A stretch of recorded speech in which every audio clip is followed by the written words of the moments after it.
Nice discussion over the noon hour. Next on our agenda is a discussion about our meeting practices. We had a bit of a discussion about this morning in terms of information flow, the meetings, pre-meetings, opportunities for us to feel that we have enough information to be able to make informed decisions. In addition, are we, in terms of the agendas themselves, in the past, things such as maybe IOFs or different decision points for us have been maybe more on the consent agenda or on the regular agenda over a variety of years. And so I just want to take a look as commissioners now. Are you getting what you need? Do you feel that you have enough information to feel prepared? Do you feel that we are spending too much time ahead of time on certain decisions? Are there areas in which you think that we can improve? And I guess at the end of the day, success for me would be making sure that you feel informed and that you have what you need in order to feel that you are engaged to the level that you want to be. So I want to open up. It's a dialogue. It's not it's a conversation for us to make sure that we're getting what we need. But not all at once. Yes, please. I'll go. First of all, thank you for doing this. And I know a lot of work goes into putting everything together and trying to make it flow and put an agenda together. And I think it generally, I think it's pretty constructive. And I would say, in answer to your question, do I feel informed? Some things more than others. And I don't know that there's a way to get a consistency. Some things come up more quickly and needed addressing. But I think in terms of managing the agenda, it seems like some of it's redundant, like we run through it a lot, and maybe it's something to do at the end of a meeting to look at, to touch on things that we would be considering at the next meeting.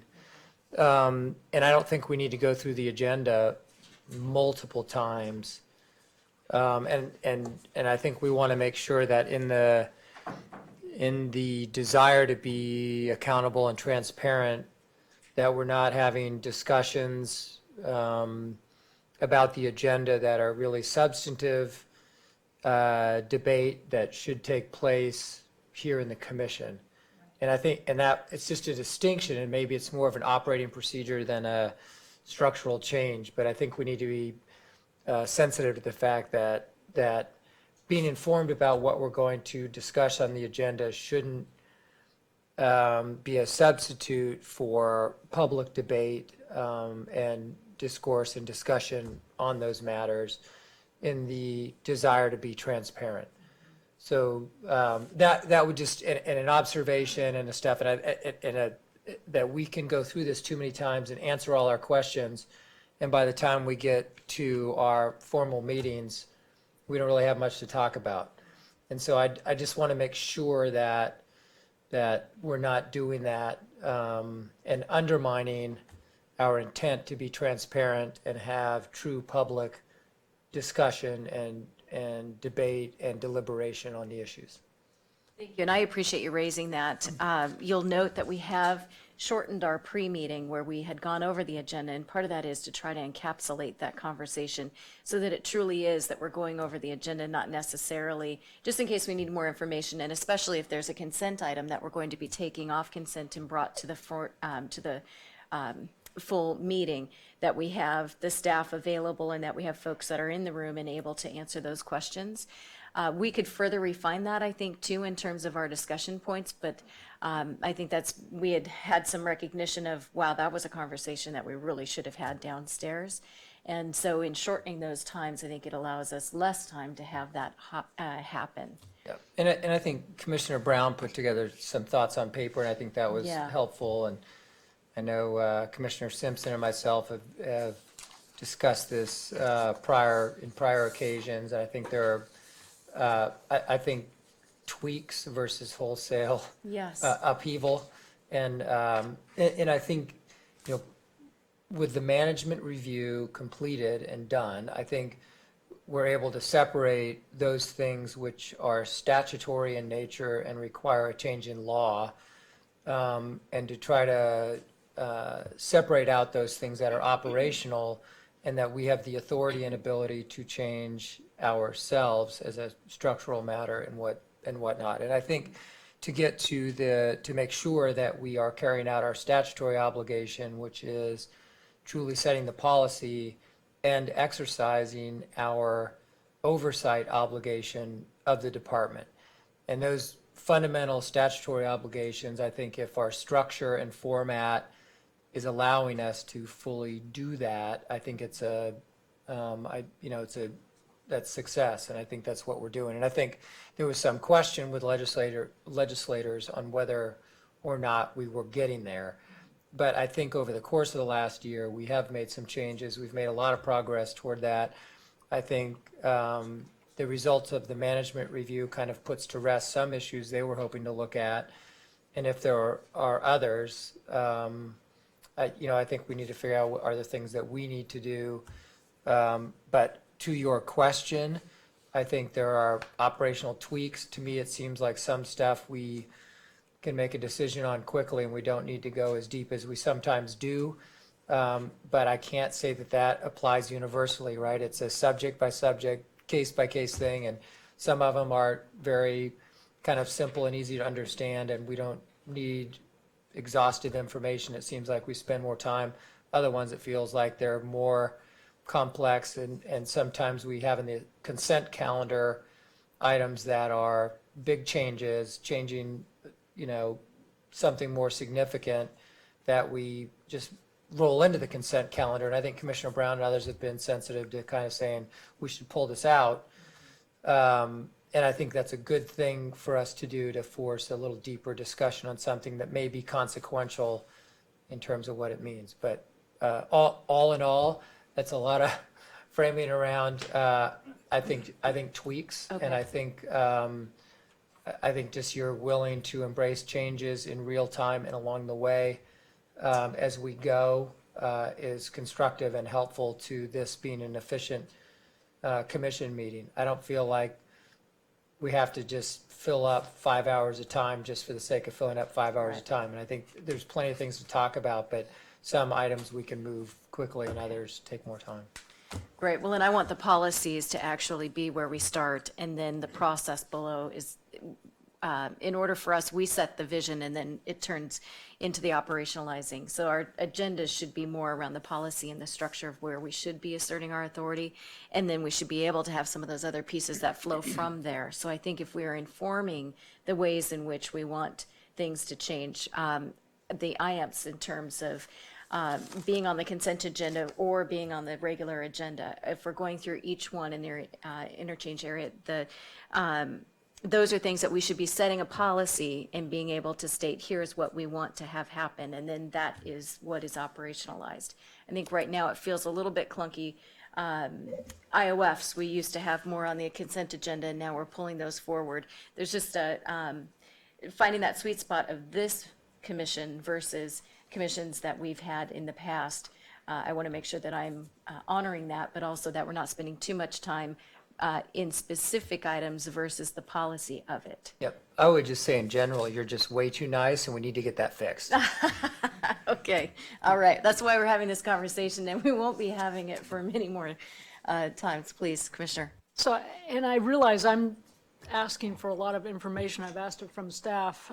So looking at me when you're asking these questions is probably good. I think I'm mixing up probably roles and responsibilities discussion and this discussion about meetings. Because I see it as a little bit of two different conversations. Correct. So if we're talking about the meeting and information at the meeting, I think it is important that we, as the policy group, extract as much information, even if it's repetitive, on the staff papers on why do you do IOFs. If it's in consent, fine. But if we are the policymaker on a programmatic change or a decision that isn't, IOFs aren't consistent, and there's a reason that they should come to us for approval. So I think it's important for the state of Oregon to understand IOF grants. I think there are people that are looking for opportunities for funding that have no idea that this funding is available. They should, they forget, if we can help remind what the program is for every time we see an IOF grant, I would ask Sunny, I don't think it took too long to explain that, and probably if it was a paragraph in the paper, it helps the next person. So to me, it's twofold. It's not for me necessarily. And I do think we all need just to be reminded of programs every now and then, but the intent for me in asking for additional information, where is this project coming from? Why is it a change? It's more to explain to our public, as much as it is to explain to us. If everything's black and white, I can do it on the phone. And maybe that is appropriate at times. But if we really are trying to look at policy and a change which is being brought to us for a decision, a little more information from a staff member reminds them why they're doing it, and it will help every other project coming to us and for Oregon. And I guess that's why I'm asking for additional information. If it's too much, okay, tell me, and I won't ask for it. But I do think as an agency, we, ODOT, have been hit with lack of transparency. Mm-hmm. You're making decisions on huge amounts of dollars, and I have no idea why. Mm-hmm. And I have heard that. And I have heard comments, maybe not yesterday, maybe 10 years ago, what about us? From a lot of different places. Mm-hmm. As I would go as a staff member to these meetings. So I think it's important for us to explain why, and for staff to bring to us a recommendation, perhaps an alternative recommendation, and the impact if you say no. Mm-hmm. And the impact of, we just doubled the project just because we blew it ahead of time. That's not good enough for me. Mm-hmm. And so pulling something off a consent agenda when the project has doubled, I think is a fair question to ask. Right. Are we being fiscally responsible for Oregon? Mm-hmm. So perhaps I've asked a lot of questions and asked too many questions, but I feel that's my job in sitting here. And if it isn't, I need to know that too. Well, and I think we will find our balance in that as well. And I think if you have a question, I would imagine that there are other individuals in the general public who share that same question. So there are never too many questions or too much information. I think it's making sure if something meets all of the criteria of the policy that we have set out, do we still then in fact want to have that on the regular agenda? And that's where I, as your chair, am wanting to find that spot. If it is a significant change in project scope or those sorts of things, and we've had a few where we've really, I think we've probably maybe used the consent a bit too much on some changes. But then maybe not use the consent agenda on some other items that were on the regular agenda that probably should have been consent. So that's the part I'm trying to find the balance. But it is in that transparency piece. Even in the last year and a half, our lunch discussions have adjusted as well. I think our lunch discussions are a bit more comfortable for me in terms of being an elected official in terms of some of the discussions, because again, we got into maybe a bit too much of debate on certain things that should be happening here. Awkward, yes. Clunky, yes. Sometimes time consuming, yes. But I think the general public, our responsibility is to be in that light of hearing what questions we are asking and hearing how we are dialoguing together in terms of coming to a decision. So that's kind of the overarching piece, and I just want to make sure that we have the right information at the right spot so that we can move forward. So please know that not too much information, I don't know that exists. So other questions or comments? Please. Yeah, I had one thing I just wanted to mention just on the topic. Not so much the meetings component to it, but probably more around, and I always will resort back to the meeting in Silverton, which you were not there at that time, in this sheet that Director Garrett handed out to us. which is an attachment A, authorities retained by the Oregon Transportation Commission. I just feel like at some point within this process, as we are starting to lay out, the future, not only of the department, but also the commission's role, that we actually dig a little deeper into this particular document, because I believe it has a lot of content and a lot of authority and responsibility that the commission has either held in the past or currently holds and potentially could hold in the future. And whether or not, if it's adequate, or maybe if there's things that we should look at that we could revise or change or add or subtract. I just believe it's a very strong document, and we should probably find time to spend a little bit more, invest a little bit more time investigating that and just deliberating amongst ourselves. What do we think is in the best interest of the department with this piece of information? So what we are waiting for right now is not that I don't want us to have that conversation. It's I don't want us to have that conversation twice. There had been the anticipation of recommendations from DAS and working with the McKinsey report as well. Unfortunately, that information has not come forward, and I really want to compliment that. I believe it was Commissioner Lohman that also felt like we could go forward and have that conversation, but without that opportunity to hear from DAS as well as to have recommendations from the McKinsey folks themselves.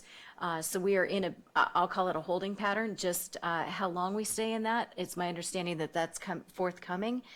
But that is the reason why, so that we don't end up having it twice, that we can have the benefit of that information at the same time as we're having a fully loaded conversation of that.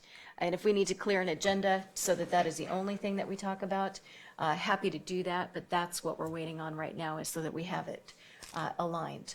And Madam Chair, I 100% agree with that. I would just encourage that, as you had requested in the previous meeting, that we send you content or recommendations pertaining to our roles and responsibilities and authority as a commission, that each and every one of us actually look at that document as just a guideline based on, because a lot of the content's already there. And I think that can actually provide good guidance and a roadmap in terms of what suggestions that each and every one of us come up with. Right. Okay. Thank you for that. Please. I got a bunch of random comments, I guess. They I don't love fit random. I guess, first of all, on the consent calendar, I guess I'm not bothered by what's on the consent calendar and is not on it, because we can always pull it off, pull it off the calendar. And that's part of our job. If we, the staff is making a guess about what we're going to want to spend time on. And sometimes they're right and sometimes they're wrong. And it's our job to say when we think they got it wrong, and we should just pull it off the consent. Something that helps inform that, and is kind of part of that same discussion, is our the phone conversations with one or two of us ahead of time about the agenda.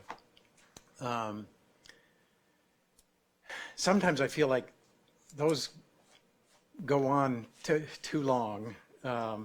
And particularly when we also start our meetings with going over the agenda again. And I wonder if there's no way to maybe not do the latter and just do the former. I think the former, the phone conversations are very helpful, because as somebody starts to talk through, on staff starts to talk through an agenda item, I realize I thought I knew that, but there are aspects of this that I didn't know and I wouldn't have thought to ask about even. And sometimes it's repetitive, but I mean, it's information I don't need, but that's because staff doesn't know what I know already either. So we're both in the situation where I don't know what I don't know yet and should know, and they don't know what I do know. And so that seems like the place for some of that conversation about, well, yeah, you're talking about doing this on consent, but I need more information. Telling staff ahead of time when we're going to have those kind of questions is, I think, very important. I've been trying to do that with my council, so I'm on the staff side in that situation. And it's so frustrating to come to a council meeting and have somebody raise a complicated issue and want an immediate answer from a staff person. You don't get a good answer because you haven't had a chance to prepare, because you didn't have any idea it was an issue. Right. It seems to me that kind of the stuff we do in a few days before a meeting is where we should be raising they should be raising issues they think we should be paying attention to, and we should be raising issues that have sparked our interest or our curiosity. So they can be prepared to make a full presentation at the commission meetings. And maybe, let me just, so the agenda for those of you that are, so we kind of have rolling items that come up, approvals of plans and different things. And so the agenda will be set, Travis and the director and I will sit down after a meeting and talk about things this meeting. And then we have an agenda that goes out and it's populated, and then it comes to me and I review the agenda. And then we look through what's consent, what's not, what's on the regular. And then that's the best guess for what we think in terms of where we're going to land. And then that's where you as commission members get to say, just as you mentioned, no, I want more information on that one. I want to pull that. No different than my Board of Commissioners at home.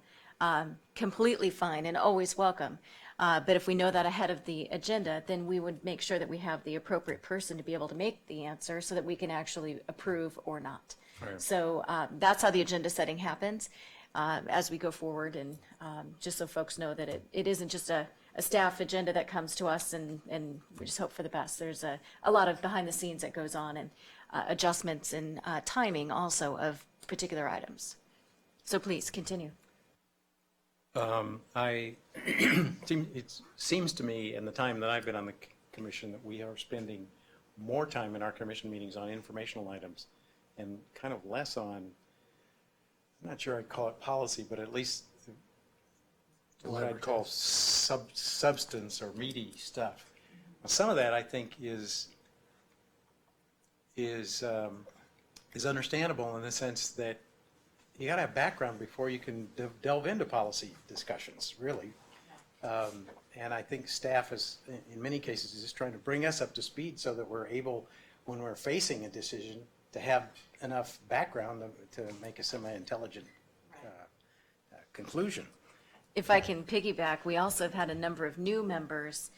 So when we're talking about different strategies or plans or different approaches, we have new members to bring up to speed as well. So that's a good recognition. Training wheels. Training wheels, right. And so, yeah, And Commissioner Brown didn't need them. no. And then, kind of related to that, I like Commissioner Brown's suggestion of identifying alternatives and impacts if we say no. And kind of along with that, it would be helpful to me when staff realizes that there is a significant policy issue, to call that out. We've been trying to do that in our council communications, where we've now, with respect to any particular item, we say, what are the policy issues here? And framed as, should we do X? Instead of just, we're going to provide information, it's trying to hone in, and if you ask the 2 or 3 or maybe even 4 significant policy questions about an agenda item, that leads you to the discussion of what are the alternatives and what happens if we say no.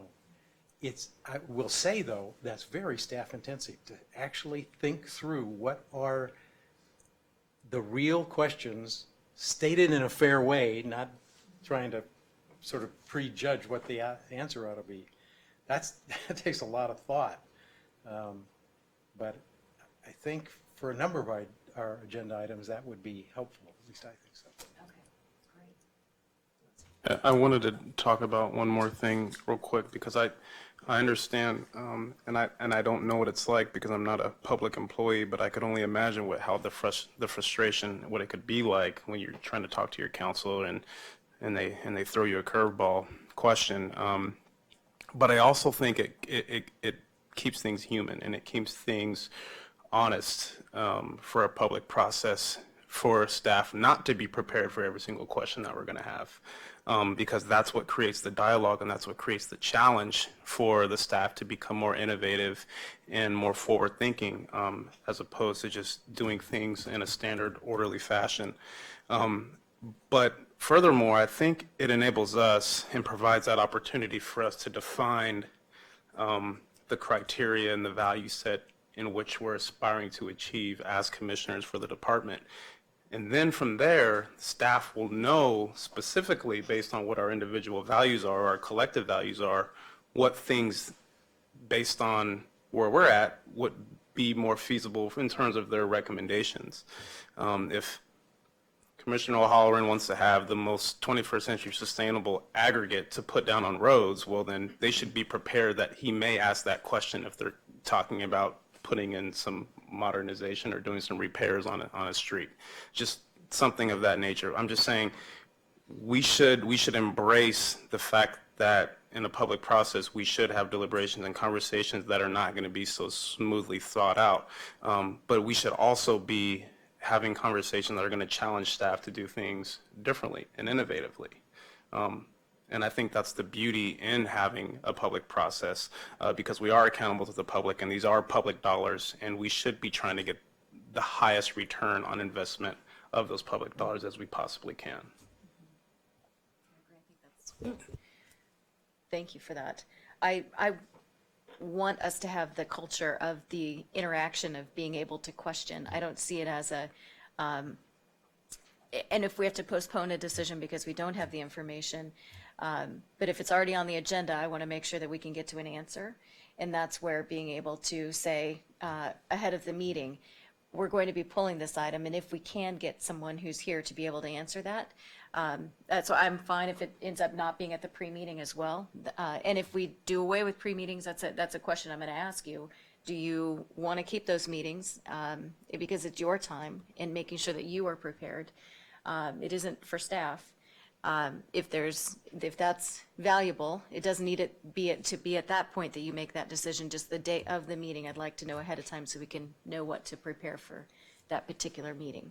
But I appreciate your comments. I don't, and I'm not expecting staff to have an answer to every question that we have either. And I've heard them say, we'll come back to you. And I appreciate that because that tells me that they're going to be real with the answer, which is what we're asking for. So let's go to the pre-meetings. Are we keeping the pre-meetings? Is that of value to you? Sean and I had the best pre-meeting ever. It was 22 minutes. Excellent. And we probably could have done it in 12. Yeah. Perfect. But I think that level for me would be great. Okay. And the ability for me to email Travis or Matt and say, this doesn't feel right. If it's a quick answer, this doesn't feel right because, and if he can answer it and I feel great, it stays on consent. If he says, probably ought to pull that one, I think it was pretty obvious on why I wanted the one item pulled today. Yes. So for me, the pre-meetings don't really help Okay. because I read the agendas. Right. And I guess maybe I understand enough of the agenda to be able to ask a question. And I'm fine with asking the question ahead of time if that is acceptable to you. Sure. And copying you, ma'am, as the chair to say, hey, I got a question on this, or everybody, I don't care. But we if do you have to make sure we're many- not right. communicating back, so And I so that's the would other say thing not. is you can start to debate in the pre-meeting, and that's not what it's for. Right. And Right. so I'm very cautious of that. Right. I think it's like questions on the agenda. Do you have anything that you feel doesn't belong, anything to add to the agenda, whatever? I mean, so really, from a more structural standpoint, any issues with the agenda, but not really get into a Dialogue of each other. dialogue and Okay. debate Yep. and stuff about those. So I think it ought to be more pro forma items on the agenda that you don't think belong there in the wrong section, or any questions you want addressed Okay. now. So I mean, it can be like, no, I'm good with it, thanks, click, that's all. Okay. Don't need any more. Or, couldn't it just be a simple email when the agenda goes out if you have any questions? Absolutely. I want to be very Or- careful about the interaction among members, and so No, I I'm wouldn't. just referring okay. to Jackie or Emily that sends out the information for us to just, put that in there, I don't know if that just seems like it's simple as opposed to getting on a phone to say, do you have questions? No, okay, bye. Right. Like, Well, a challenge there would be if you gave that to I need to know in terms, having responsibility over the agenda and how we're moving forward, I would want to make sure that I have an opportunity to know if there's a course correction there. I may not entirely agree, and I have a bit of prerogative in being able to say, no, we're going to go ahead with that, or other extenuating reasons why. Yeah, that big gavel you have over there. Right, exactly. Yes, a big gavel that I use all the time. But I do manage those things behind the scenes just to make sure that we're moving forward and that we're getting to the decisions that we need to. So how about this? What if we keep them but abbreviate them? Yep. And we bring this up in 2 months and have an opportunity to then check in and say, okay, now we're abbreviated and we can maybe, we've shortened them. We've also shortened the pre-meeting of the day as well by a half hour. Let's try abbreviating that circuit ride ahead of time and use that as you feel best, and we'll come back together and see if there needs to be further refinement. Will that meet your needs? Okay. Absolutely. I mean, I could very easily just say, hey, I'm good with the first 5 items on item F or item J. I'd like, what's the, and have a couple questions on it, get that answer, and they're like, good, that's all I need. Perfect. And then, so, and something like, can we, it seems like we ought to pull this out of consent. Those kind of things in a pre-meeting that facilitate the debate and the discussion at this session. Okay. I think makes sense. So, Great. Okay. I'm going to dissent a little bit. Again, All right, go right ahead. I'm willing to try something for 2 months or whatever, but just, if you just put CMAQ on the agenda and somebody didn't tell me ahead of time, hey, there's a really a fight going on between certain parts of the state over this, and you just brought it to me here at this commission meeting, we wouldn't be well prepared to talk about it. We Okay. wouldn't make good decisions.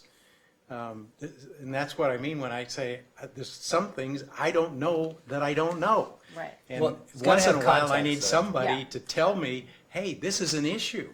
And that is the value. Maybe that's the abbreviated piece, Right. is that if we schedule them for a half hour already, that's going to go ahead and make that condensed. Right. At the same time, it also is going to be items very standard. You've seen them before on the agenda, items A, B, C, and D. Those are all very standard. Maybe it's a plan, it's whatever an update might be.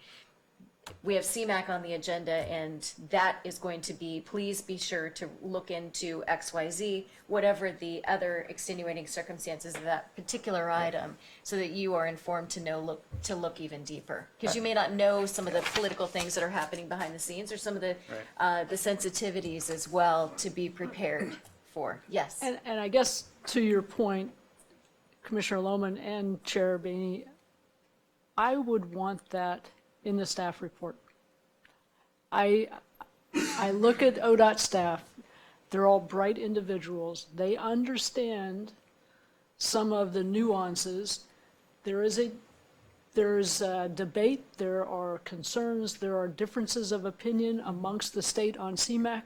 If that was in a staff report, I would know to at least look into it or ask those questions. I think, again, we need to be extremely transparent amongst each other and for Oregon.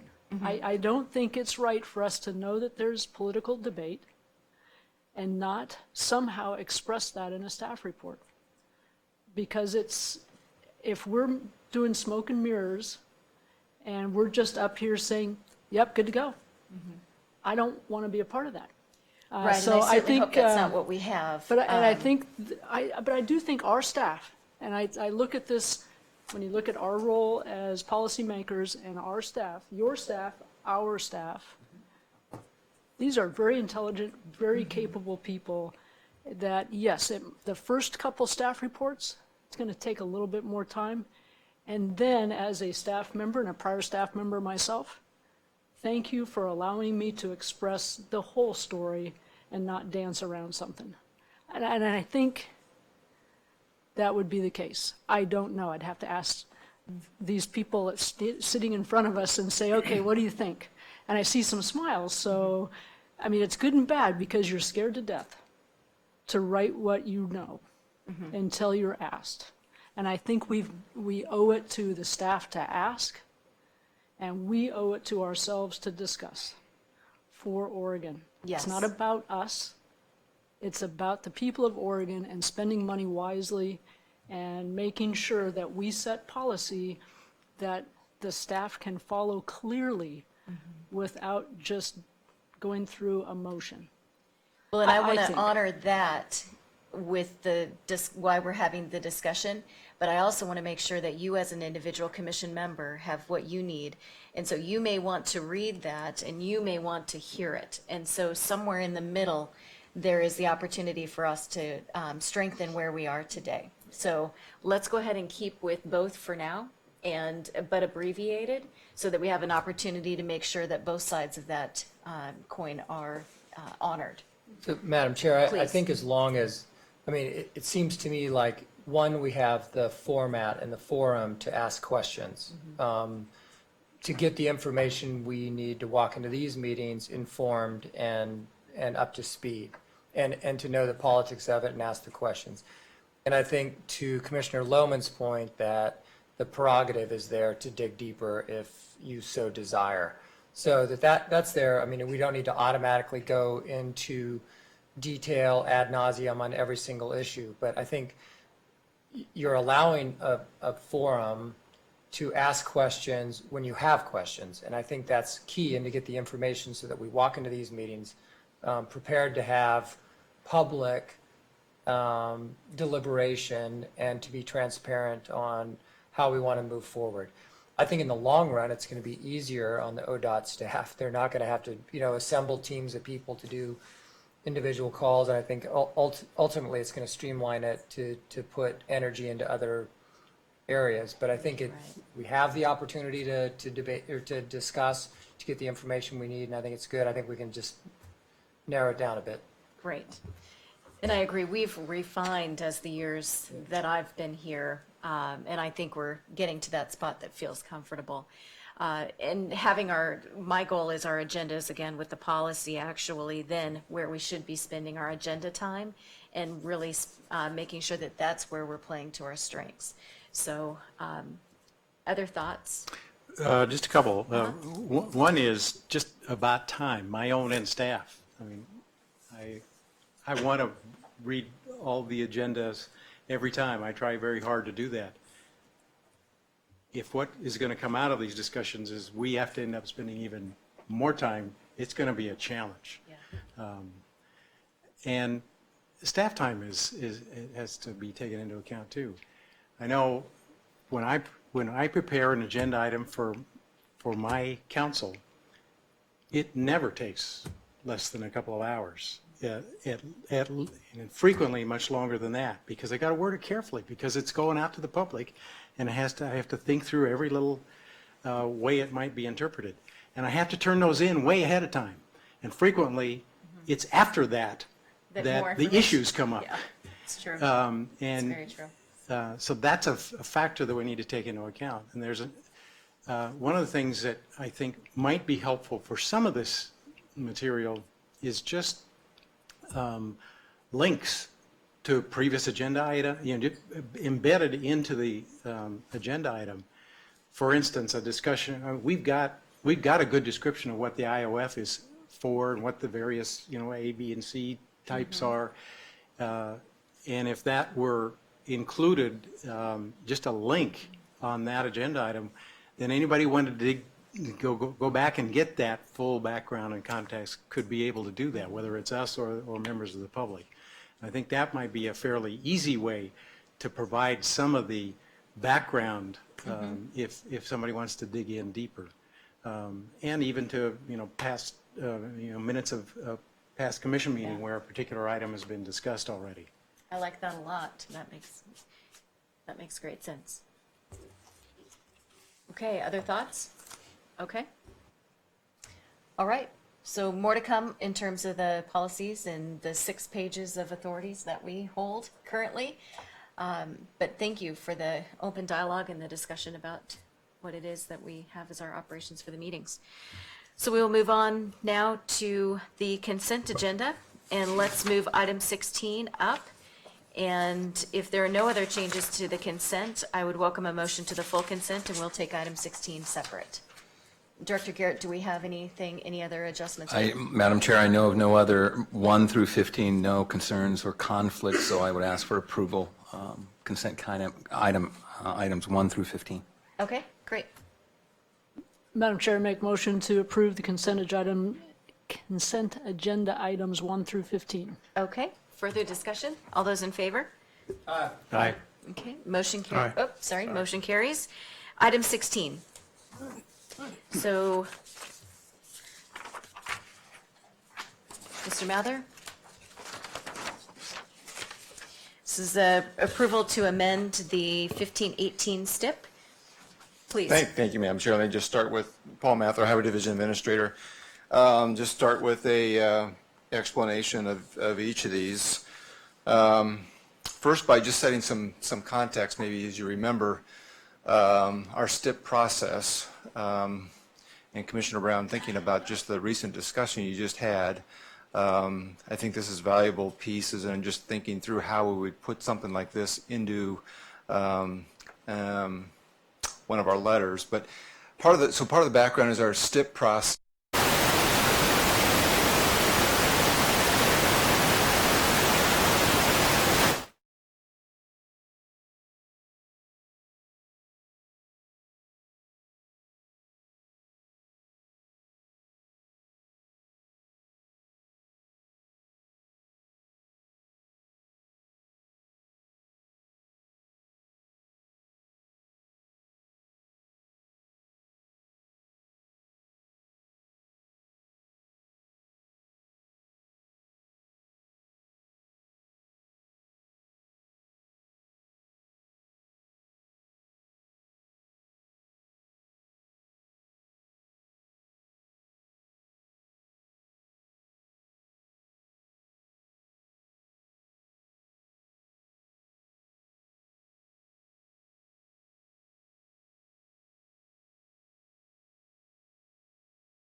Mainly or a PAVE only program.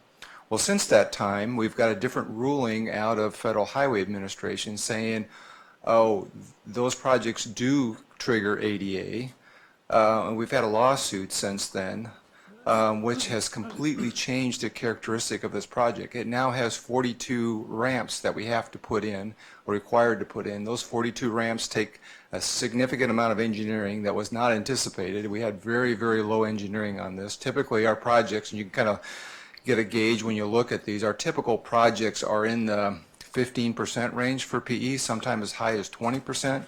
Both these projects you'll see are 5% or less. And this one was just because we thought it was a very simple project, we were just going to be paving the roadway. Well, it turns out as we get ready to build the project, now we're building these 42 ramps. We've got right-of-way to buy that we didn't anticipate any right-of-way, and we've got engineering to do for those ramps. The other thing that we've done with this project is, so in our program we talk about our interstate maintenance program, and those are the big freeway projects where we'll go 5, 10, maybe 15 miles and rebuild the entire interstate. As we stretch our paving dollars further, we've taken a small portion of those monies aside and use those on a yearly basis to stretch the life of pavements and hit critical spots so we can stretch the life of those out. For this project, it goes through an interchange, and we've taken some of that interstate money to fix the ramps that go right into this paving project. And so we took a portion of those funds to add to this project in for efficiency and contracting.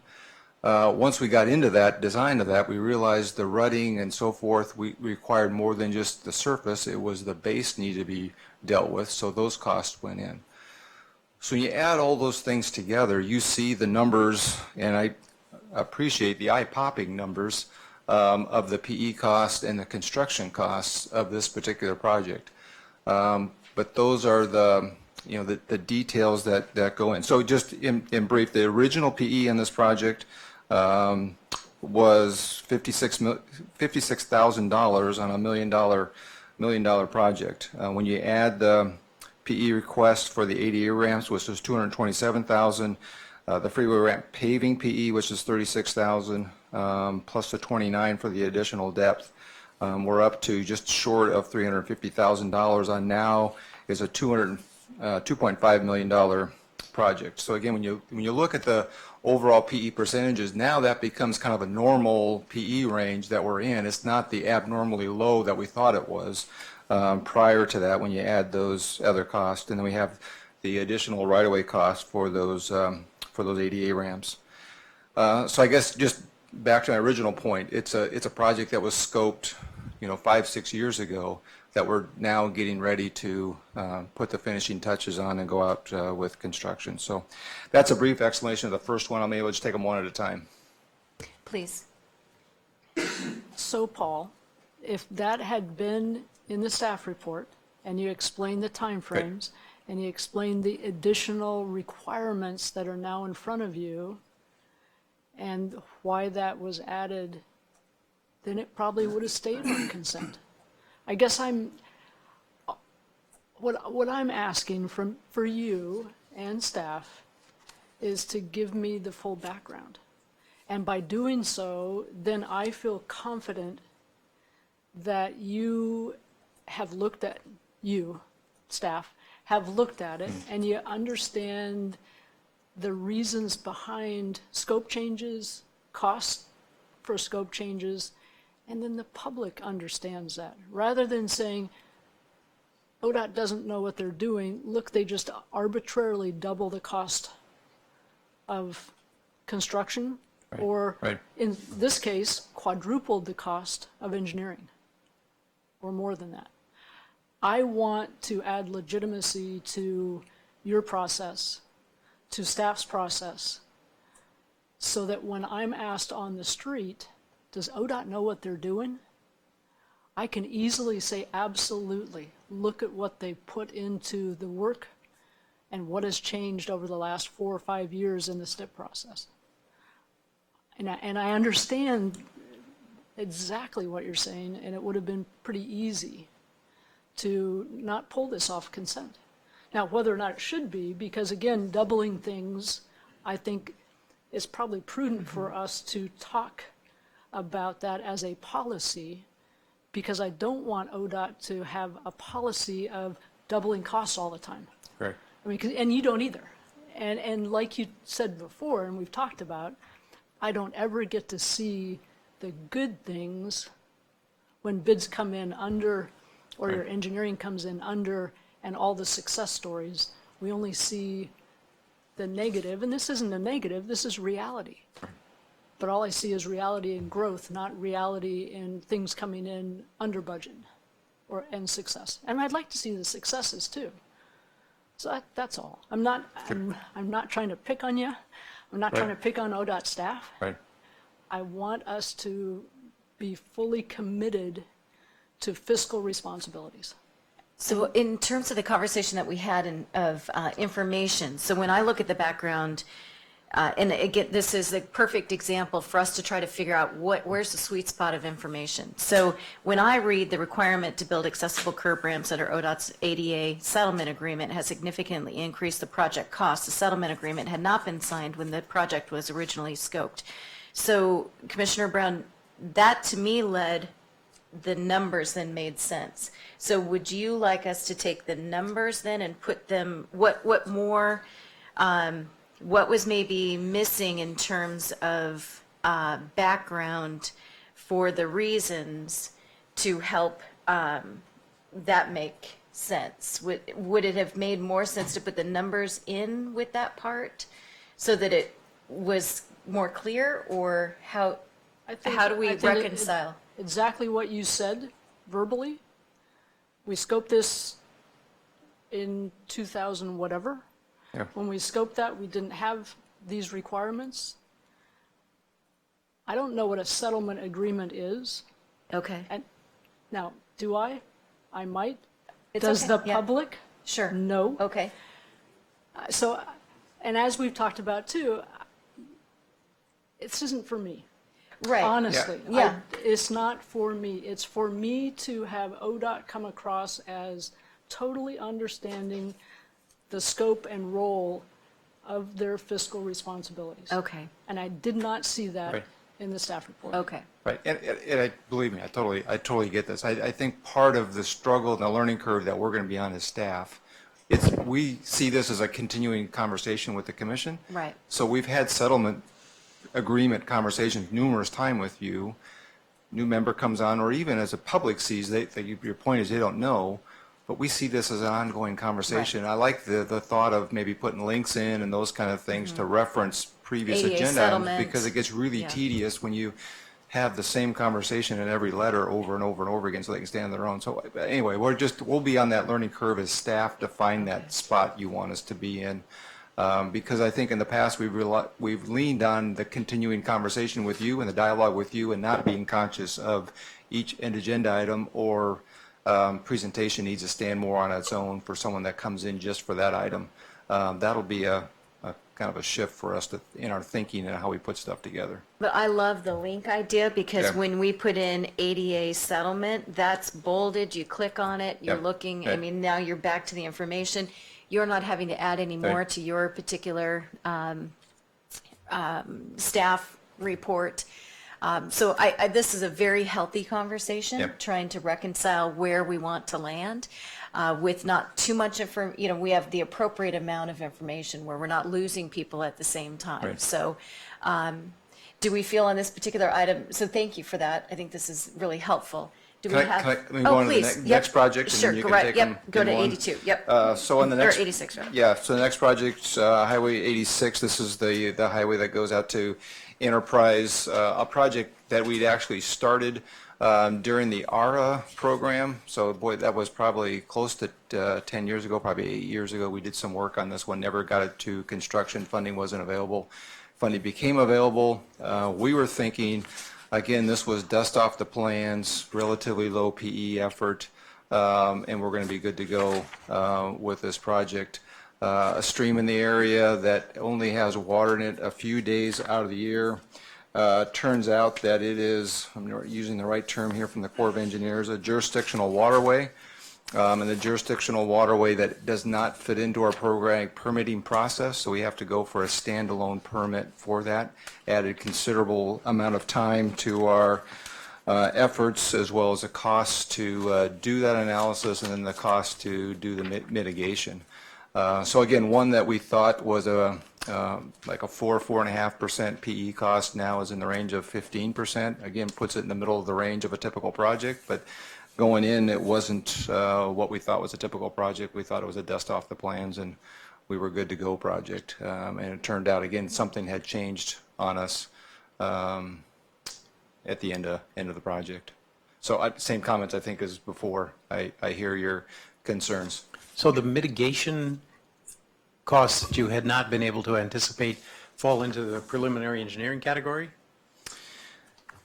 That surprises me a little bit, but I just don't know how you classify those.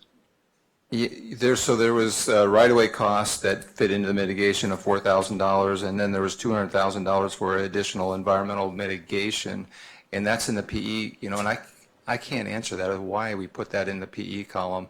I don't know the nature of the mitigation. It's probably not a construction mitigation. There's probably some other mitigation that is not on the construction side of things. Normally a mitigation, when you're having to Typically it is, build but a new wetland, for instance, that but I- would be part of the construction. right, but I know sometimes for Category. historical bridges, sometimes it's documentation of publishing a book or publishing something to document or memorialize that historical bridge. So there are other mitigation measures that we do that aren't something physical, and that's why I'm not, sorry, I didn't come prepared with that question. So I'm guessing it's something along those lines, that it's not something physical out there that we would construct. It's more of a documentation piece.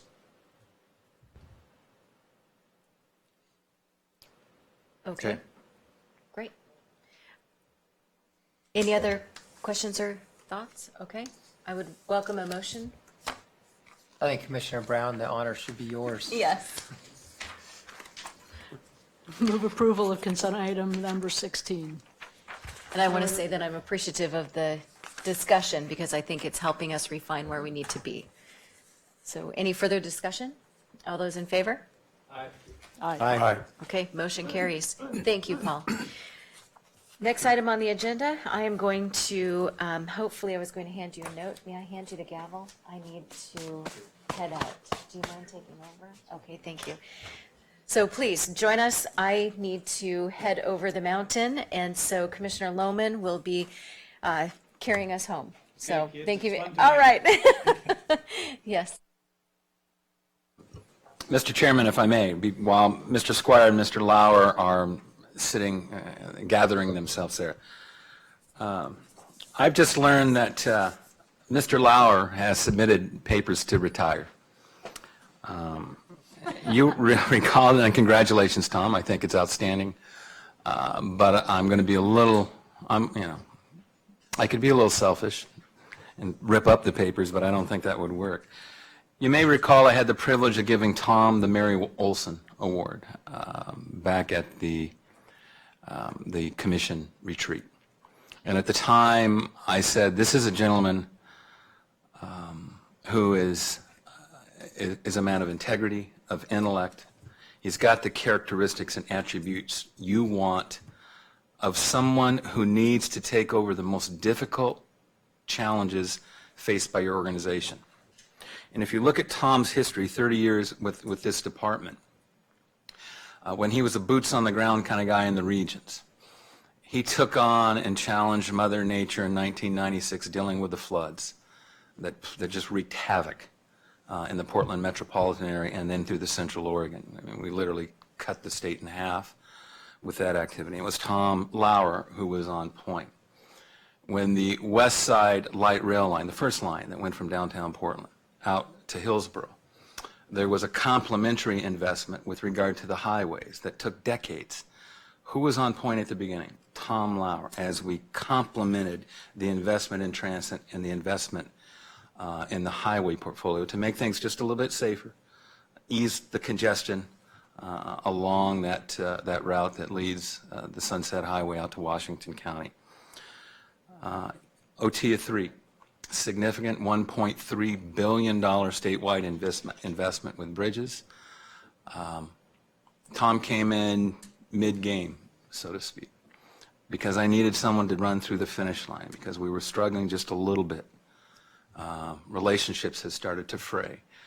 And the gravity of that project was such that I needed the best and brightest to bring us through the tape. And it was Mr. Lauer that did that. We had another situation that we were handed a very tangled ball of yarn known as the State Radio Project. And there was no question who I would turn to. It again was Tom Lauer to untangle that ball of yarn and run through the tape and deliver that significant and critical communication infrastructure for the state of Oregon, not only for our men and women, but for state police and some sister agencies that use that. He has brought a new way of doing business in technical services, and you're going to hear about that from Tom and Mr. Squire here. But he has created an environment of innovation, of creativity, to challenge some of the best and brightest we have in that portfolio to up their game, and he has upped their game. He has upped the game of the Oregon Department of Transportation. So when Tom stands down in a couple months, May, is that correct, Tom? May 1st.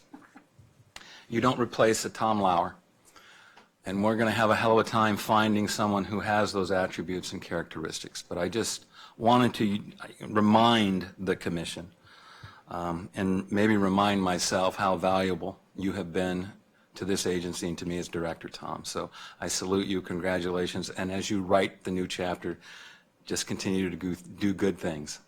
Thank you, Tom. Thank you, Mr. Chairman.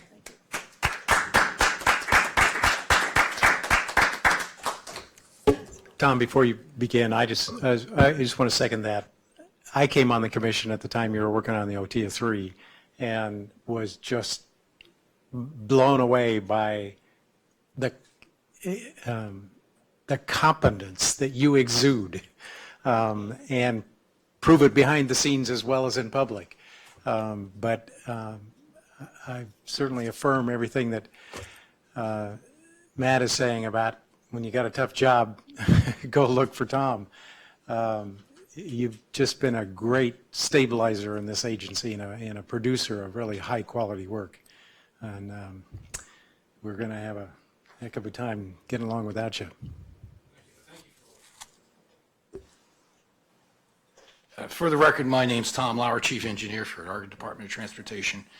And I want to thank you for all those kind words. And what I think I'll remember most is, the lovely challenges I kept saying, but most of all, the great people of ODOT. I've had the pleasure, I haven't weighed trucks or given out driver's licenses, and that's about the only area of the departments I haven't been in. And I find in every quarter great and dedicated people, and who are always ready to step up to the challenge and do what's needed to be done. And it's been a great part of my life to work with those people and with you all as well. So I thank you for the kind words, and we'll start our presentation. Today, myself and... I'm Joe Squire, the State Construction Materials Engineer, Tom's protege. Okay. We're here to talk about, and you can go to the next slide, our engineering and technology advancement. We have set up a separate unit, it was in your cover letter, that is chiefly devoted to this, because this is really, well, not all new, but it's emerging in the highway world. It's very new and innovative techniques in how we can do work that we believe has huge ramifications on how we prepare our work, do our engineering, and construct our projects, and it makes for some great things. And we have sort of, if you would, these tenets of it. Remaining our data secure so that it's protected in the hostile IT world that we all live in, where everything is subject to attack. We call it one sense of collaborative truth, or one sense of where the information is stored, or have the correct information to the right people, consistent and reliable as they do their work. It's accessible to all, not just within ODOT, but we also want it accessible to our contractors and to our consultants, who are also equal partners in making sure our projects are a success. We capture the data in real time as it happens, and level of the opportunities of geospatial data management that goes along with that. We're looking for demonstrable return on investment, and to that end, we've partnered with OSU to study some of our techniques to tell us what are the benefits and what are they worthwhile? Are we pursuing things that really do give us a significant return on investment? And think modular, so that we can think about what are we doing today and what are we going to do tomorrow, because this is a growing area and we're still expanding the boundaries of what we're able to do. Slide. So the areas we're going to speak to today, in part, not in full detail in all of them because we could be here for hours.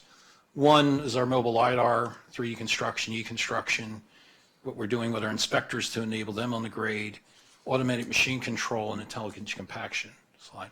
Now, the first slide that's in front of you is PEGI. Pegasus is his full name, but the crew refer to it affectionately as that. Mostly it's that device on the roof. That's a $750,000 investment on the part of the department, and the car is the cheap part. It's able to do surveying, and as this says in an 1/8 inch, it actually at times gets down to a quarter, this is a quarter up there. We're able to get tolerances down to 1/8 of an inch at 55, 60 miles an hour. It shoots out 1,200,000 laser points per minute. And that picture you see next to it is not a conventional picture. That is actually a LiDAR picture. And every point within that is known within a quarter of an inch. In the future, we hope to combine that with subsurface radar so that we can not have just what's above the ground, but what's also beneath it in terms of utilities and things of that nature. So multiple opportunities. And to date, we have the better part of 98% of our system cataloged with the LiDAR system. And in fact, now we're starting to move out to, well, I call them the detour routes, or, detour routes that we have along our freeway and other points, so that if we have to reroute traffic, reroute motor carriers traffic, can the route access it both in terms of height, but also in vertical, horizontal clearance as well. We look to do all those things. What that also allows us to do is now we have this data captured at a higher accuracy. And I will tell you, not only is there a huge cost savings, OSU is telling us that we're seeing over a 280 a 280% return on investment for the Pegasus system. We're also able to change our safety profile. We're now telling our surveyors there's no cause to go stand in the middle of the road to do surveying because we have that data. And what they're now, as they go out, they're capturing the data, what I'll call the shadow areas that Peggy may not see around bridges, down slopes, things of that nature that would be hidden or not totally accessible by the unit as it drives down the road. And so they're doing fill-in work and then spending their time interpreting the data. Much faster to development of our projects, much more efficient. Then, as you see, there's a designer who's working with an inroads and a 3D diagram, and it allows us to do we have been doing for years, we've been doing detailed 3D earthwork maps, but they're done at a much higher level of precision today because of the availability of this data. So it's a huge boon to us. It also changes our look at the system from a project by project look at the data to now we're looking at whole systems of it. And if you remember about a year ago, I was doing a presentation on how we changed the no striping zones that were required by the speed limit act of the 14th session.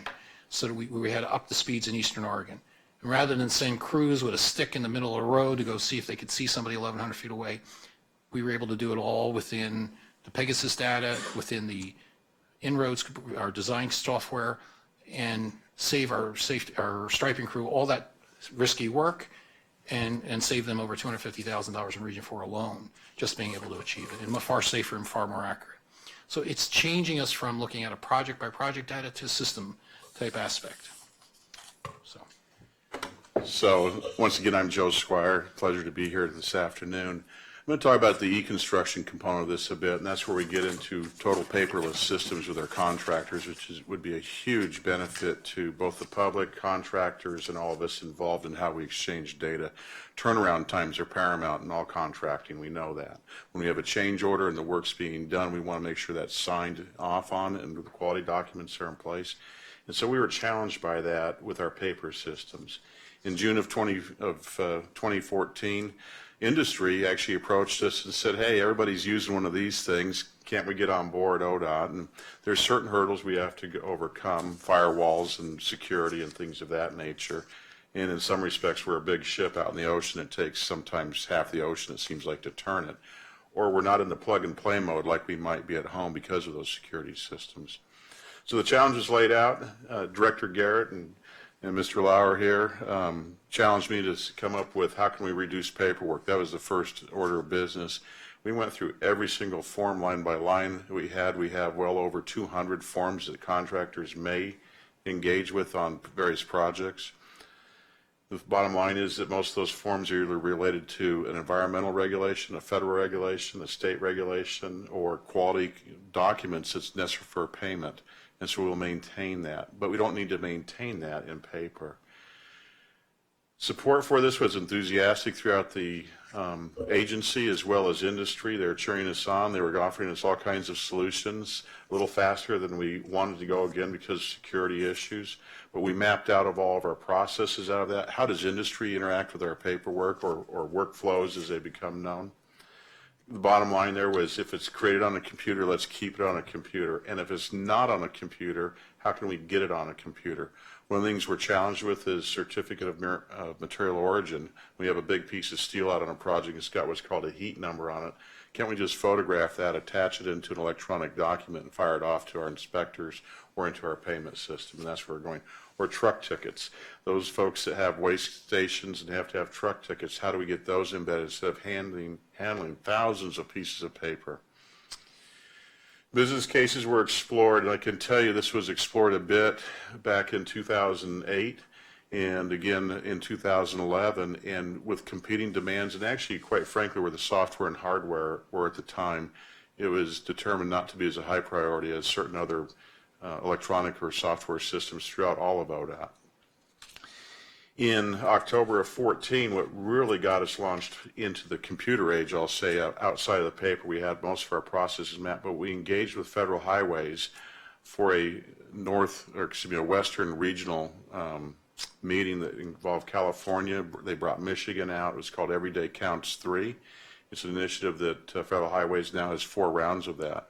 With that, Federal Highways offered us a peer exchange with Michigan DOT, who's been a champion of this, for the past 5 or 6 years. So after we launched with the computer side of things, after detailed mapping processes, we had the peer exchange. We learned the trials and tribulations of what Michigan went through. We also found we don't want to customize anything. We want it to be configured off the shelf. We want proven software systems. We want ease of access. We developed many pilots, what works and what doesn't work. We actually selected 2 small contracts that were under $250,000 each and had 23 bid items, so if it totally blew up, we could recreate it in paper relatively easily. Those were successful. We found flaws in things, and we found great benefits in others. We had a DBE contractor that won one of the prime contracts, and so that was interesting to see how they would engage, and that it worked out quite well. Firewall issues, whereas Mr. Lauer would, I have to honor you at least once, the bunker wall. And it turns out he was shy on that. We have a vault inside of that has a bunker inside of it and then a firewall to get into our ODOT systems. Our IT group tells us we have 1 million plus hits per month trying to hack into anywhere within ODOT, and I'm very conscious of that. If I'm handling contractor information such as payment system, I don't want some hacker getting into their bank account or even ODOT's bank account. Sir. Mr. Squire, did you just say 100? I said, I'm sorry. 100 hits? No, 1 million, did I say that? I apologize. 1 million hits per month. Whoa. That's even worse. I mean, Yeah. Thank you for the question, Commissioner. Well, the system is an open target. I mean, you know, with all the DMV records, not forget, you know, I think our engineering drawings are probably low on the profile. But when you have DMV records sitting there, it's a part of the ODOT system. That is a huge target that sits out in the IT community. Correct. and I know the state's COBID website was affected just recently as well. So. Yeah. And I believe the State Employment Department a few years ago had about 800,000 records accessed, and that is very troubling, obviously, to all of us. One of the things we found through our pilots, what was interesting, it was the young folks, it was our college interns that were teaching folks my age. You know, they didn't grow up with a typing class, they grew up with what's keyboarding. If you have teenagers or young people in your house, they don't know how to type, they keyboard. And also they just do voice to mail now. We also explored Apple versus Windows. Apple has a good product in the fact that it's amenable to how contractors operate. We're a Windows-based environment, so Apple doesn't like Windows or vice versa, and so we're going to be Windows-based. But with new systems we're looking at, we can do either or, and I'll explain that shortly. Within this, we will continue to plow our data sets or information into ProjectWise, just like the design group, so we have at the end of the day or at the end of the project all the data, all the information in one spot instead of scattered throughout file drawers or different computers or things of that nature. In fact, there's a directive that Tom Lauer championed along with our tech centers to get out in front of this to say all data lands in this one area called ProjectWise. And then finally, as you've heard me say earlier, is that we will configure but not customize. Customization costs huge money, and it also means that every time there's a little update, I have to spend more huge money to do that little update. And so we're looking at systems that other states have tried and true and proven, so we're not inventing the wheel here. Within the system, it is totally ultimately going to be integrated. Right now, the dark blue circles on the screen with 3D design and ProjectWise and eBids are already in place. eBids is the program that our contractors sign on online from anywhere in the country or anywhere in the world where they have internet access and can plant their bidding information right into our system, and it goes into a secure lockbox. Only they have access to it until bid opening time. The program we're looking at for the orange circle there is similar in nature. It'll be accessible on any platform that's available in the United States. It'll be secure. It'll be available 24/7, and it'll give you automatic email notices when that change order is ready to sign or that document's ready to review. And that are system requirements. We're in the procurement phase right now. In fact, my staff is working with Department of Justice and the Office of Procurement on the RFP requirements. We expect that to be out in July timeframe with onboarding potentially early this fall once we go through the analysis process. Building on that, we have a program in place right now. It's tied to our eBid system that's for our bidding program. It's called Transport. It's been outdated a bit now, and we're upgrading in the process of, and that's the pre-construction module. AASHTOWare is the moniker on that. AASHTOWare has several modules that fit together, so once you enter the data in one place, it's shared everywhere, and that's that modularity thought process. We currently have that in place, but we'll be upgrading with that to pre-construction. Civil rights and construction materials modules will plug into that, and we're tying those three things together so that when 10 years from now I want to look at how did a certain quarry behave relative to the asphalt pavement that it put on the ground, I can say this is a great quarry, let's do it again. Or like we had some problems with a quarry because I have that data. Right now I do have that data, but it's in an archive warehouse with 10,000 boxes. It looks a bit like Raiders of the Lost Ark. We can actually find it though. So ultimately, everything it lands in project-wise for construction. Now, a couple of the cool things that we get to do is one of the things we have is automated machine control. And what that means is the designer is actually controlling the blade. The operator, Director Garrett was an operator once for a short time, very short time. All he had to do was steer the machine because the blade on the motor grader, and if any of you ever operated a motor grader, it's one of the most difficult machines to move. It seems like it moves in 4 dimensions and not just 3. So, but what this is on the screen where the yellow arrow is over the bulldozer, there's actually 2 heads on that are capturing satellite data, both from, and Tom would appreciate, the Russian satellites and the American satellites to say where it is in the world. There's no stakes in the ground out there. And that's been a bit confusing to some of our inspectors, and now we give them tablets that can pick up the same data, and they can walk around with a plumb pole and say, here's where I am in the world, and it pops up the map and says, excuse me, here's what I'm building. The other thing is because I don't have stakes and surveyors, it speeds up the construction, and most importantly, I keep workers out of the way of those blind spots of the bulldozers. People are killed, unfortunately, every year when they're stooping over to check a grade hub or putting one in. In this particular picture, I think you took a tour of Bly Mountain.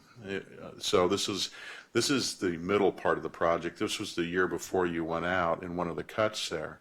In this particular photo, there's GPS units on the 2 machines that have the bulldozer and the excavator in the middle. The excavator on the uphill side actually has a hoe ram on it, and it's just breaking large rock. And then the lower one is obviously loading things out. So there's rough grading going on there, but what's interesting to me as an engineer and construction engineer is when that center excavator gets done, there's no reworking the slope. The slopes that you saw were performed by that excavator.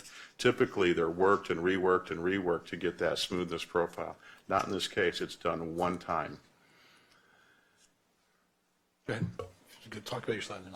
Oh, so on this one is interesting because we have both, on the one side, let's see, it'd be on my right, which I believe should be your right too, is a GPS head. So that's getting coarse control. That tells me where I am and where I'm steering. But if I want that ultra fine control where I can get it down to that 1/4 inch, that's the hub on the left-hand side of the motor grader. This is a machine just like Director Garrett operated at our design to paver, and it adjusts as expertly. Between the lasers and the GPS, it tells that machine exactly where it is relative to the plan. All the operator has to do is steer.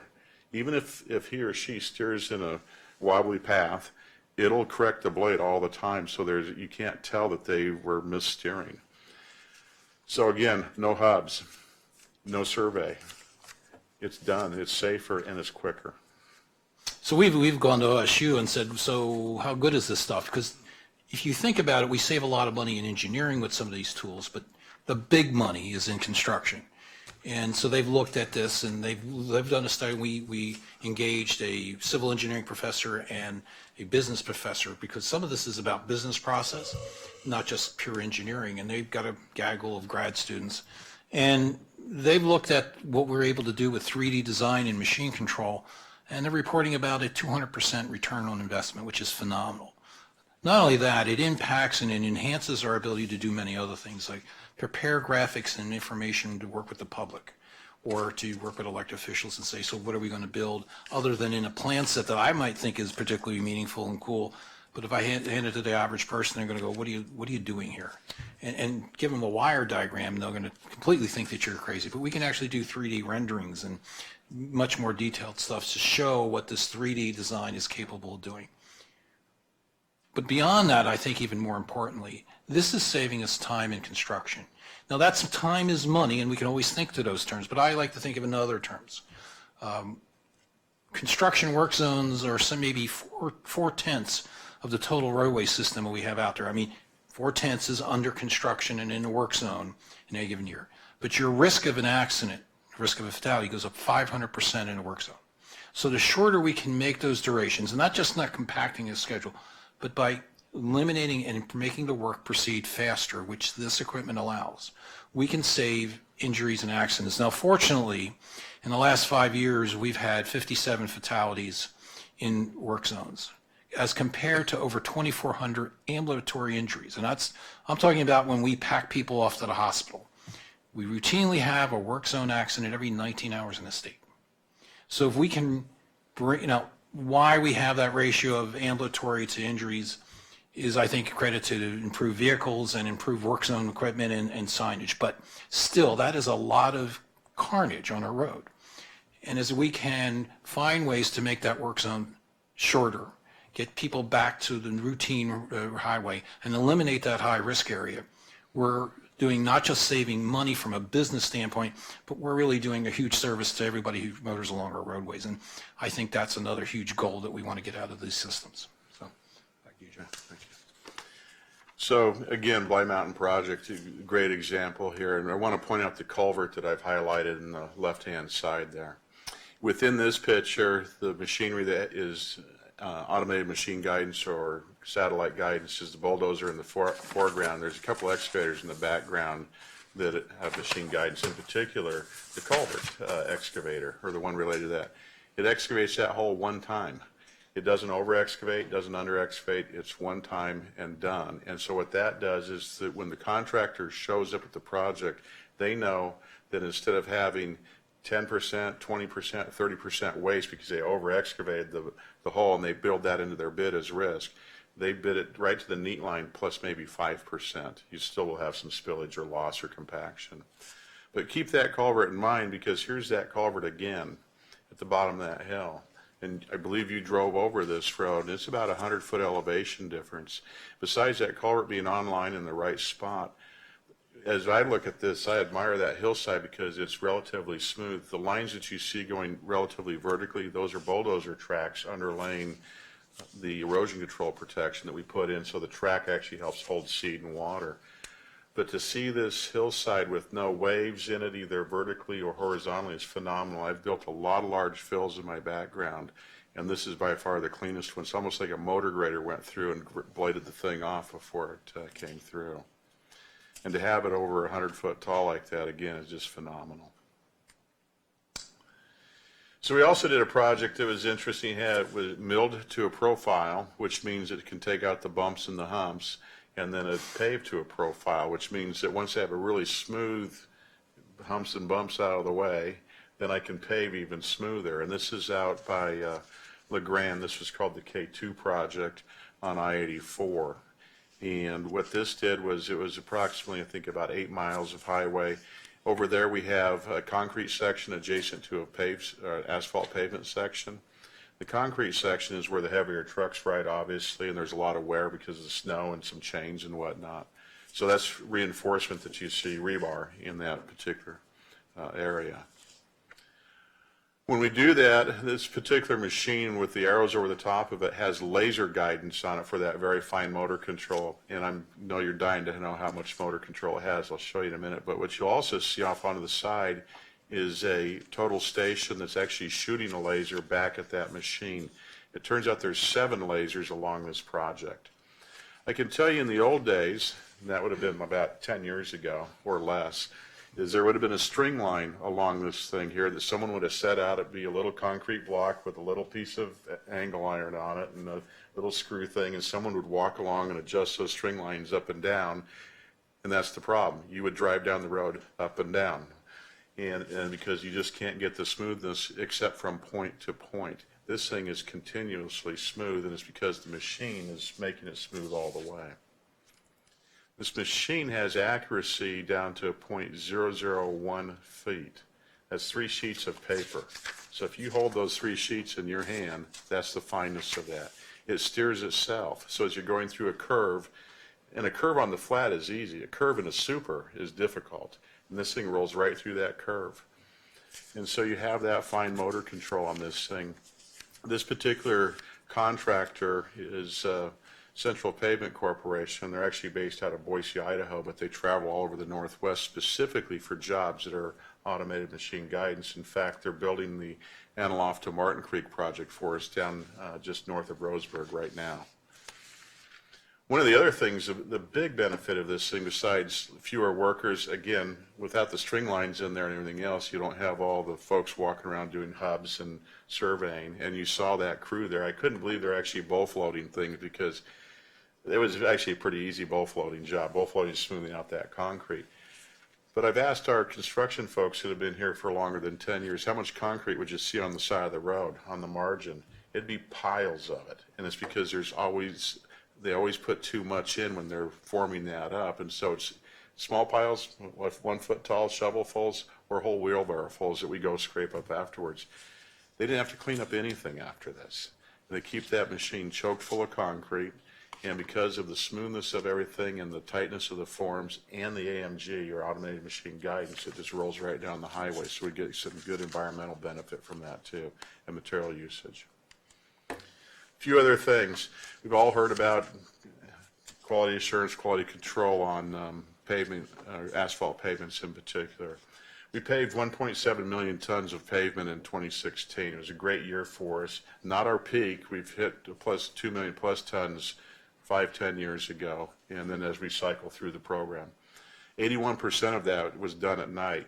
Of the 19% that was remaining, over half of that was done on 2 highways, Pioneer Mountain and Newburgh-Dundee, where there's no traffic. So that tells me 81% of the time we pave, we have workers exposed to hazards. Where we can avoid some things when we have these compactors rolling back and forth and we're doing safety and trying to keep folks out of the work zone, if I know where my machine is compacting and I don't have to watch it because I have a computer printout, just it's like autopilot, then I can find out where my passes are and where I'm light, where I'm weak, and it gives me a color code. What the manufacturers tell us is true, because we interview the operators of those rollers. It makes a bad operator good and a good operator great. Just like anybody that operates a motor grader. They're a great motor grader operator. And so we can go along at the end of the day or mid-shift and say, you know what, instead of trying to think about I-84 out in the middle of sagebrush country at night, what are you trying to see on the side of the road that keeps you, when you're going from point A to point B, they're looking for a bush or a cone or a signpost or what have you, they get distracted. But this thing tells you exactly where you've been, and we're developing standards around it to pay for quality and to penalize for non-quality in our new specifications around this. Another more important thing, though, is if we have thermal segregation, that actually leads to a lot of bad roads. And that's when the asphalt gets a little bit cool because it's been sitting too long. Asphalt's produced about 300 degrees Fahrenheit. We like to see it go out on the grade around 275 to 300. But when it cools down, it starts getting chunky and clunky and everything else. It turns out in this particular photo, we had what was called an auger drag. It's picked up right away. And we can see that because of the temperature differential from the 300 degree material, which is purple, to the 275 degrees. So we can tell the operator stop, and they make the adjustment on the machine, and off they go again. The dark blue area happened to be some culverts there, and that's what's reflected in the gray splotch on that color diagram. And this is live, so the operators can see it. It's not go back to the office and digest this for 3 or 4 weeks and say, hey, you had a problem, go fix it. Which is what is the case now with some statistical methods. We can see this live and make corrections in the field at the time. So, Sorry. okay, so that's back to another LiDAR picture. Are you going back? No, I'm trying to, Okay, stay still. how do I do that? Oh, There there we you go. That's, Oh, sorry. that's a LiDAR movie that's interspaced with rendering.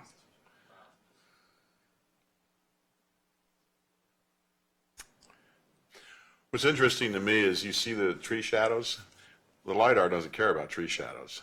And so when the designer is there, he or she can remove all the trees or anything else that gets in the way, as long as that LiDAR beam can bounce off of that sidewalk or that culvert or what have you. As Tom said earlier, we go do infill on those true shadow areas down the slope at the base of the culvert or what have you. And you can see your favorite Sherry's. So how do we get that accuracy? And I want to, these systems, as you can see, are building on each other. Why do we get those kind of accuracies? Because if you go out in the woods with your standard Garmin GPS, you get about a 30-foot radius. And so satellites, as they travel around Earth, do not go in a perfect orbit. Densities in the Earth, over oceans, even moisture content in the air changes how you read a GPS satellite. So what we used to do, and again, leave your cup still, please, because it's my prop. So Joe's cup here is, say, a known point that we've surveyed, and it's got a survey brass disc about that size that sits there. We would have to take a total station and put it over that, or receiver, put it on that mark, level it up, and then as our other station would go along, it would read the GPS signal. And the GPS signal says, oh, that point's over here, because there's that much of an error that may be created. And software would then compute the correction vector, send it to the surveyor's instrument, and correct it up so we can get that 1/8 or 1/4 inch tolerance. Well, that's great. I'd have to keep a piece of equipment that was worth $25,000 to $30,000 over that equipment, over that mark. You're dating yourself. Well, yeah, I am, but that's when we used to do this. But worse than that, I'd have to put 150 loaded salary employees sitting there watching it so it didn't get stolen. Oh, we can give them some paperwork to do and they can spend part of their day, but if you're out all week doing this, you run out of paperwork. So they'd be sitting there reading a novel, because that's about what's left to do. They're really there as a guard, not as a surveyor. And that gets to be a challenge. And it wasn't just for us. Every county surveyor, every private surveyor, all had this problem. So we linked together, and this is really the work of Ron Singh, our previous geometronics manager who's just retired. But he went and worked with cities and counties, universities, schools. And what we've done is mounted those discs up on the roof with stationary equipment who collect constant GPS data, send it into a central server here. The correction vector is a pretty simple calculation. It immediately spits it out, goes back to those things, and they broadcast out a radio correction vector at every one of those stations that are located over about 70+% of Oregon. And it's called the Open Oregon GPS Network. And we all participate voluntarily within it. And that signal is open and open for use by everyone. Our contractors doing this, a farmer who's trying to get a level field, our surveyors, private surveyors, anybody who wants a corrected GPS signal is using that data. It's a very low cost system. And it builds this it's one of those building steps that you think, well, we're doing this one thing, and what do I get? Well, I get some survey efficiencies. I'm no longer having that individual sit there and watch my equipment. But then it starts, the ramifications keep building. Now I can do automated machine control because all that equipment is getting that corrected signal as well. And so they can tune into those kind of tolerances. And I can run a Pegasus unit down the highway at high speed and get that correction vector in as well. So these systems build and multiply on themselves. And that's what we're really trying to do with this technology today. And at that, we're done, and thank you for your time, and we're open to any questions you might have. Thank you. Wow. Okay. Any comments, questions?